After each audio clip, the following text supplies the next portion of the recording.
you students. Welcome to Daffodils online classes.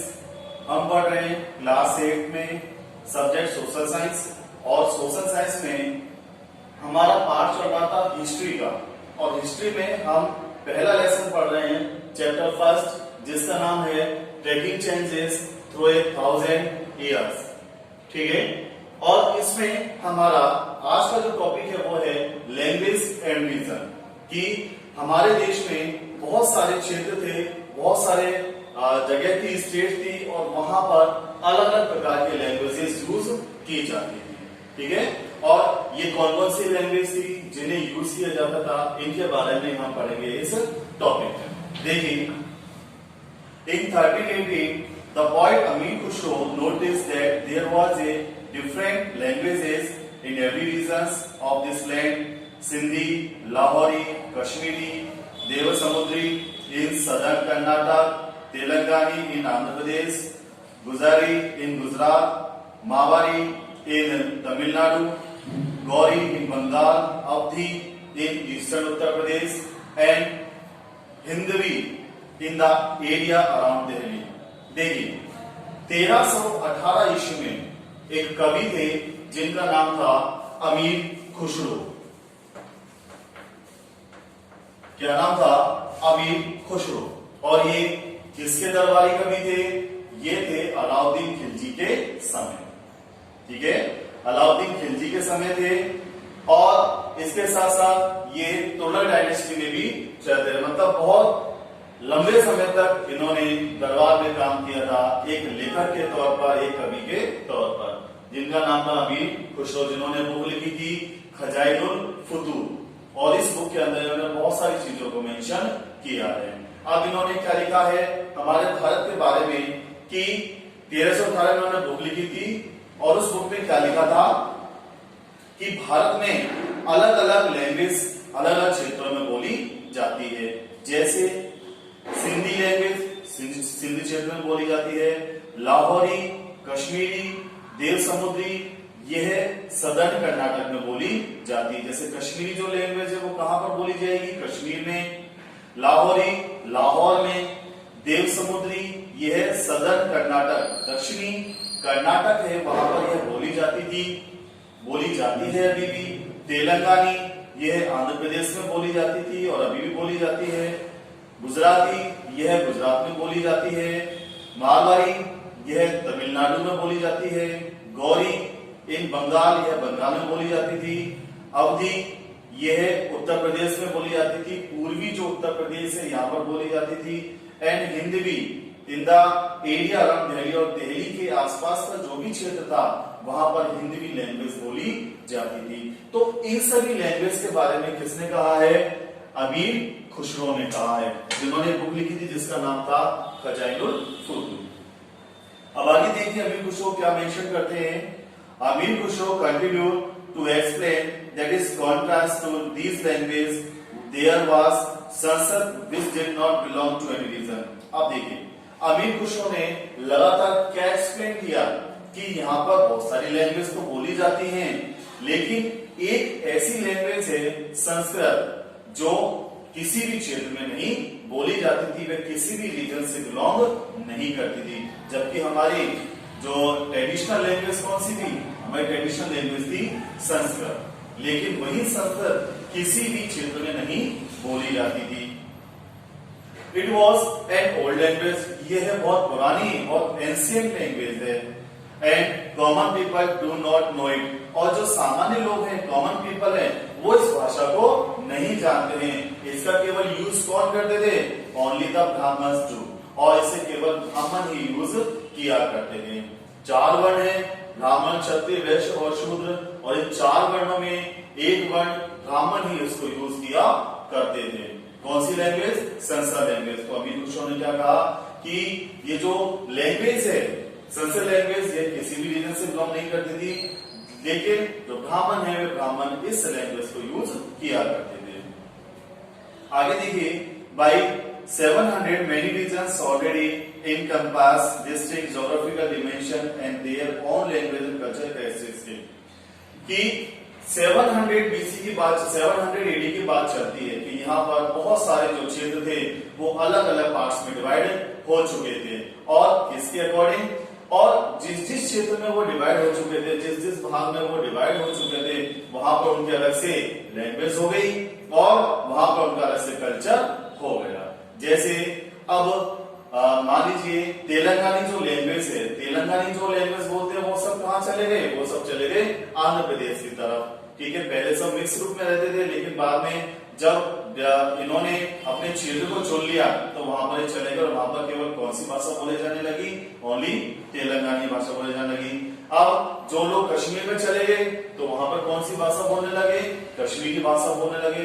जो लोग गुजरात में चले गए वहां पर कौन सी भाषा बोलने लगे, वहां पर गुजराती लैंग्वेज को बोलने लगे। जो लोग उत्तर प्रदेश चले गए वहां पर कौन सी भाषा बोलने लगे, वहां पर ये अवधी भाषा को बोलने लगे थे। ठीक है, तो ये सब मेंशन किसने किया था, अमीर खुसरो ने। आगे देखिए, they were also associated with the particular ruling dynasty, और यह सब किससे संबंधित थी, पर्टिकुलर रूलिंग डायनेस्टीज, जो ऐसे वंश से संबंधित थी जिन्होंने यहाँ पर शासन किया था। There was considerable conflict between these states, और हमेशा इन जो स्टेट थे, इन स्टेट के बीच हमेशा संघर्ष की स्थिति पैदा हुई थी। क्यों, क्योंकि लैंग्वेज के लिए और रीजन्स के लिए, यदि किसी एक लैंग्वेज, जैसे कश्मीरी लैंग्वेज बोलने वाला व्यक्ति है, वहां पर यदि तेलंगानी व्यक्ति या समुदाय पहुंच जाता तो वो कश्मीरी लैंग्वेज के बोलने वाले व्यक्ति बोलते थे, भाई ये हमारा क्षेत्र है, आप यहाँ पर क्यों आए हो। तो ये जो संघर्ष था डायनेस्टीज के बीच में, वहां के लोगों के बीच में जो संघर्ष था वह हमेशा चलता रहता था। Occasionally dynasties like the Chol, Khilji, Tughlaq, Mughals were able to form an empire। अब यदि देखा जाए, ऑब्वियसली देखा जाए तो कौन कौन सी डायनेस्टीज है जिन्होंने अपना इन्फ्लुएंस बनाए रखा था, वो थे चोल, खिलजी, तुगलक, मुगल, जिन्होंने बहुत बड़े एम्पायर को एस्टेब्लिश किया था। There was pan regional spanning diverse regions, और एक बहुत बड़े अखिल क्षेत्रीय जो क्षेत्र था, जो विस्तार, जो क्षेत्र था उनका इन्होंने विस्तार किया था। मतलब अपने अपने, जैसे मुगल डायनेस्टी, मुगल वंश है, मुगल डायनेस्टी है, तो मुगल डायनेस्टी ने बहुत सारे क्षेत्रों में इन्होंने क्या किया था, ऑक्यूपाई किया था, वहां पर कब्जा कर लिया था। ठीक है, तो मेन जो बताई गई है डायनेस्टीज कौन कौन सी, चोल, खिलजी, तुगलक, मुगल। ठीक है, आगे देखिए, when the Mughal Empire declined in the 18th century, की 18वीं शताब्दी में, ठीक है, मैंने बोला 18th सेंचुरी, अब 18 बात क्या चल रही है कि जब 18वीं शताब्दी में मुगल एम्पायर का डिक्लाइन हुआ था, मुगल एम्पायर वैसे डिक्लाइन तो इसका हो गया था 1707 में, जब औरंगजेब की डेथ हो चुकी थी। औरंगजेब के मरने के बाद इसके जितने भी सक्सेसर थे, उत्तराधिकारी थे, वो बहुत कमजोर शासक हुए थे। कमजोर शासक मतलब वो शासन नहीं संभाल पाए थे, और धीरे धीरे इस मुगल डायनेस्टी का डिक्लाइन होने लगा था, पतन होने लगा था। इट रिजल्टेड इनटू द री इमर्जेंस ऑफ रीजनल स्टेट। अब क्या हुआ कि जैसे ही मुगल डायनेस्टी का पतन हुआ, छोटे छोटे जो राज्य थे, जो क्षेत्र थे, वो वापस से उभरने लगे, उद्भव होने लगा उनका। जिन क्षेत्रों को इस मुगल डायनेस्टी से दबा दिया था, इन्हें अपने कब्जे में कर लिया था, मुगल डायनेस्टी के डिक्लाइन के बाद ये सभी क्षेत्र वापस से स्वतंत्र हो गए, इंडिपेंडेंट हो गए थे। नेक्स्ट देखिए, but era of imperial pan regional rule and alter the character of the region, कि अब ये जितने भी साल थे, इन सालों में जब मुगल रूल चल रहा था, तब इन्होंने पूरे भारत को एक अखिल भारतीय राज्य बना दिया था। मतलब सब कुछ और किसके अंदर आ चुके थे, इन मुगल डायनेस्टी के अंदर आ चुका था। यदि मैं बात करता हूं दक्षिणी भारत की, साउथ इंडिया की बात करता हूं, तो साउथ इंडिया में कौन आया, साउथ इंडिया में था सबसे बड़ा और सबसे लंबे समय चलने वाला शासन था चोल शासन। ठीक है, इसी तरह से था मुगल डायनेस्टी। आगे देखिए, this was apparent in the emergence of various distinct and shared tradition in the realms of governments, the management of the economy, allied culture and language। अब देखिए, ये जो क्षेत्र धीरे धीरे जो उद्भव हुए थे, मतलब डिक्लाइन होने के बाद, मुगल डायनेस्टी जब डिक्लाइन हुई थी उसके बाद जो छोटे छोटे जो क्षेत्र थे वो इंडिपेंडेंट होने लगे, तो उन्होंने अपना अलग से ट्रेडिशन स्टार्ट कर दिया था। इसके अलावा उन्होंने अपने अलग इकोनॉमी मैनेजमेंट कर लिया था, अर्थव्यवस्था को उन्होंने संभाल लिया था, और इसके बाद उन्होंने अलग से अपनी लैंग्वेज बनाई, अलग से उनकी लैंग्वेज चली थी, और लैंग्वेज के अलावा उन्होंने अपनी जो संस्कृति थी उस संस्कृति को भी उन्हें बनाए रखा था। ठीक है, जैसे मान लीजिए हम लेकर चलते हैं मराठे। ठीक है, तो मराठों का यदि उद्भव माना जाता है तो मराठों का उद्भव माना जाता है अंग्रेज जो मुगल एम्पायर है, इस मुगल एम्पायर के डिक्लाइन के बाद, मुगल एम्पायर का जब पतन हुआ था तब इस पतन के बाद मराठे उभरने लगे थे, मराठों की शक्ति बहुत ज्यादा होने लगी थी। तो मराठे कहां पर है? महाराष्ट्र में, और उनकी अलग से लैंग्वेज थी, मराठी लैंग्वेज। ठीक है, बहुत सारे वो सब बनाया करते थे, उनका कल्चर अलग था। तो ये सब किस कारण हुआ था? जब मुगल डायनेस्टी का डिक्लाइन हो गया था। तो the 1000 years between 700 and 750, the character of the various regions did not grow in isolation. अब देखिए, तो the 1000 years between, अब 700 से 1750 ईस्वी तक यदि देखें तो 1000 साल का समय होता है। तो बहुत सारे जो रीजन्स थे, इनकी जो विशेषताएं थी, did not grow in isolation, वे अलग से बढ़ नहीं पाई, वे अलग से ग्रो नहीं हो पाई थी।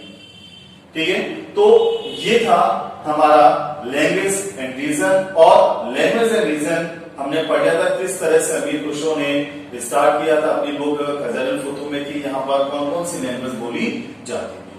तो ये सभी हमने पढ़ाई सिर्फ लैंग्वेज एंड रीजन टॉपिक में। नेक्स्ट हम टॉपिक पढ़ेंगे ओल्ड एंड न्यू रिलीजन की, पुराने और नए धर्म कौन कौन से थे। क्लियर?